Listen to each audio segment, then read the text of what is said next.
बच्चों, स्वागत है आपका मेरे यूट्यूब चैनल पे। आज हम क्लास 7 की विशेष सामाजिक विज्ञान की कार्यपत्र 14 करेंगे बच्चों। तिथि है बच्चों आपकी इस कार्यपत्र की 8 सितंबर 2021। वर्कशीट को स्टार्ट करने से पहले आप सब बच्चे प्लीज़ मेरे चैनल ऋषभ कंप्यूटर क्लासेस को जरूर सब्सक्राइब कर दें बच्चों। और अगर आपको वीडियो अच्छी लगी तो प्लीज़ इस वीडियो को लाइक करना ना भूलें। तो देखते हैं आज की वर्कशीट। आज की वर्कशीट में हम पढ़ेंगे समानता के बारे में। तो इस तरह की तस्वीर देखते ही आपके मन में सबसे पहले क्या विचार आता है? तो ये आपको यहाँ पे जो पिक्चर दिखाई दे रही है, इसको देखते ही आपको क्या समझ में आ रहा है बच्चों? किस चीज़ की पिक्चर है ये बच्चों? आपके चुनाव की पिक्चर है। ठीक है, जो इलेक्शन होता है उसमें ये सब कुछ चीज़ होता है। ठीक है, यहाँ पे जो लोग हैं ये चुनाव डालने के बाद अपना निशान दिखा कि उन्होंने चुनाव डाला है। ये लाइन में खड़े हुए हैं, ये वोटर ID कार्ड है और ये इनकी मशीन है चुनाव में। ठीक है, तो सबको देख के आपको क्या पता चले कि चुनाव का सीन है। भारत जैसे लोकतांत्रिक देश में सब वयस्कों को मत देने का अधिकार है, चाहे उनका धर्म कोई भी हो, शिक्षा का स्तर या जाति कुछ भी हो, फिर गरीब हो या अमीर हो। तो आपको पता है बच्चों, भारत का एक लोकतांत्रिक देश है। इसमें क्या है, सबको क्या है, मत देने मतलब वोट देने का अधिकार है, चाहे वो किसी भी धर्म का हो, चाहे उसकी शिक्षा कुछ भी हो, और चाहे वो किसी भी जाति का हो, चाहे वो अमीर हो या गरीब, सबको क्या है, एक समान वोट देने का अधिकार है।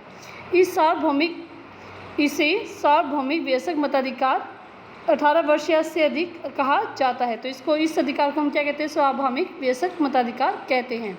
सार्वभौमिक वयस्क मताधिकार का विचार समानता के विचार पर आधारित है। तो ये किस पर आधारित है बच्चों? समानता पर, मतलब हमें सबको समानता देनी है, क्योंकि यह घोषित करता है कि देश का हर वयस्क स्त्री या पुरुष, चाहे उसका आर्थिक स्तर या जाति कुछ भी क्यों न हो, एक वोट का अधिकार है। तो ये क्या कहता है कि हर एक व्यक्ति को, चाहे वो स्त्री या पुरुष, कोई भी जाति हो, कोई भी धर्म हो, उसको क्या है, एक वोट डालने का अधिकार है। मतलब क्या है कि सभी संविधान के सामने क्या है, समान है।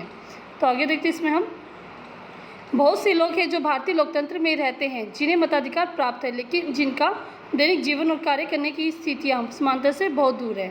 ठीक है, भारतीय लोकतंत्र में मताधिकार तो उनको प्राप्त है, लेकिन जो उनकी स्थिति है, जो उनकी कार्य करने की तरीके हैं, वो क्या है, उनकी समानता से बहुत दूर हैं। तो हम कह सकते हैं कि राजनीतिक रूप से सभी समान हैं, लेकिन सामाजिक रूप से असमानता कई क्षेत्रों में मौजूद है। ठीक है बच्चों, तो राजनीतिक रूप से तो सभी समान हो गए, लेकिन सामाजिक रूप से वो समान नहीं हो पा रहे हैं।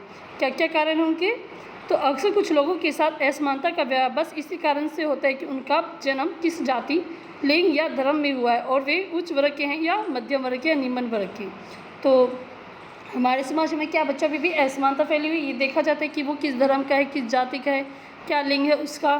ठीक है, तो उच्च जाति का है, नीचे जाति का, इस फॉर्म में भेदभाव किया जाता है। तो यहाँ पे दिखाया गया सामाजिक असमानता के क्या क्या कारण है। फर्स्ट बच्चों, जाति के ऊपर किया जाता है, धर्म के ऊपर किया जाता है, लिंग यानी कि स्त्री है या पुरुष है, और आर्थिक स्थिति अमीर या गरीब की फॉर्म में भी किया जाता है।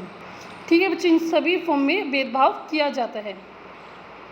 जब लोगों के साथ असमानता का व्यवहार होता है तो उनकी गरिमा को ठेस पहुँचती है, और हर कोई सम्मान और गरिमा का हकदार। तो जिसके साथ असमानता का व्यवहार किया जाता है तो उसको क्या लगता है बच्चों, उसकी गरिमा, जो उसका मान सम्मान है, तो उसको ठेस पहुँचती है।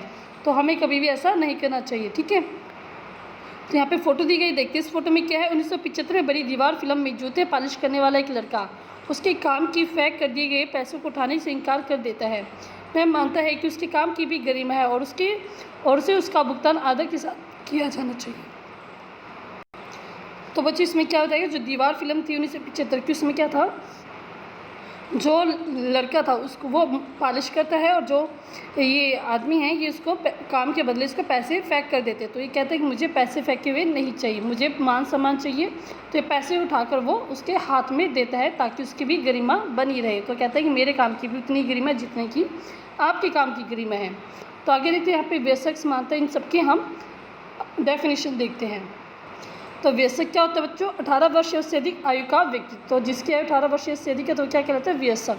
समानता क्या होती है? बराबर होने की अवस्था, विशेषता, स्थिति, अधिकार या अवसरों में, मतलब जिसमें हम बराबर की फीलिंग आती है तो उसको कहते हैं हम समानता का अधिकार। ठीक है, गरिमा क्या होती है? इसका तात्पर्य अपने आप को और दूसरे व्यक्ति को सम्मान योग्य समझने से है, मतलब हम अपने आप को भी सम्मान दें और दूसरों को भी हम सम्मान दें, तो उसको क्या कहते हैं बच्चों? गरिमा। लोकतंत्र क्या होता है? एक सरकार जिसमें लोगों में सर्वोच्च शक्ति निहित होती है और उनके द्वारा प्रत्यक्ष या अप्रत्यक्ष रूप से प्रतिनिधित्व की एक प्रणाली के माध्यम से पालन किया जाता है, जिसमें आमतौर पर समय समय पर होने वाले स्वतंत्र चुनाव शामिल होते हैं। तो लोकतंत्र में क्या होता है बच्चों, जो सर्वोच्च शक्ति किसके पास होती है बच्चों, लोगों के पास होती है। क्यों लोगों के पास प्रत्यक्ष या अप्रत्यक्ष रूप से कैसे होती है, क्योंकि लोग क्या करते हैं, अपने प्रतिनिधि चुनते हैं और वो प्रतिनिधि सरकार चलाते हैं, ठीक है। और इसके लिए क्या होता है बच्चों, समय समय पर चुनाव होते रहते हैं। अब हम देखते हैं इस वर्कशीट के क्वेश्चन आंसर। तो फर्स्ट क्वेश्चन है, सार्वभौमिक वयस्क मताधिकार को परिभाषित कीजिए। तो देखते हैं इसको उत्तर हम। तो इसका आंसर बच्चों यहाँ से लेकर यहाँ तक करेंगे आप इसको, ठीक है। यह करेंगे आप यहाँ तक, इसमें ये वाली लाइन आप काट दें, इसको ना लिखिए। क्वेश्चन नंबर 1 का आंसर है। सेकंड क्वेश्चन है बच्चों इस वर्कशीट का। सेकंड क्वेश्चन में पूछा कि क्या आप चुनाव में वोट डाल सकते हैं, यदि नहीं तो क्यों। तो आप क्या बच्चों 7th क्लास के बच्चों, अभी आपकी उम्र क्या है, 18 ईयर्स नहीं हुए, तो आप नहीं डाल सकते। तो इसमें आप लिखेंगे नहीं, हम चुनाव में वोट नहीं डाल सकते क्योंकि अभी हमारी आयु 18 साल से कम है। 18 साल से अगर आप बड़े हो जाएंगे तब आप चुनाव में वोट डाल सकते हैं, ठीक है। तो आपका क्वेश्चन नंबर 2 का उत्तर है बच्चे। थर्ड आगे देखते हैं इस वर्कशीट को हम। नेक्स्ट बच्चे क्रियाकलाप है, कांता ओम प्रकाश वाल्मीकि और श्रीमती अंसारी की कहानी अपनी पुस्तक से पढ़े। तो आपको क्या करना है, आपको अपनी पुस्तक से इन सबकी कहानियाँ पढ़नी है और उसको समझना है, ठीक है। तो आपको ये खुद करना है। वर्कशीट आपकी कंप्लीट होती है बच्चों। वर्कशीट अगर अच्छी लगी तो प्लीज़ इस वीडियो को लाइक करें, दोस्तों के साथ शेयर करें और कमेंट करके बताएं कि वीडियो आपको कैसी लगी। कोई डाउट, कोई प्रॉब्लम और अच्छे कमेंट आप मुझको लिख कर भेज सकते हैं। मुझे अच्छा लगेगा कि आप कमेंट करते हैं, मैं उन कमेंट को पढ़ती हूँ। और बच्चों चैनल को सब्सक्राइब करना ना भूलें। थैंक यू बच्चों, हैव ए नाइस डे।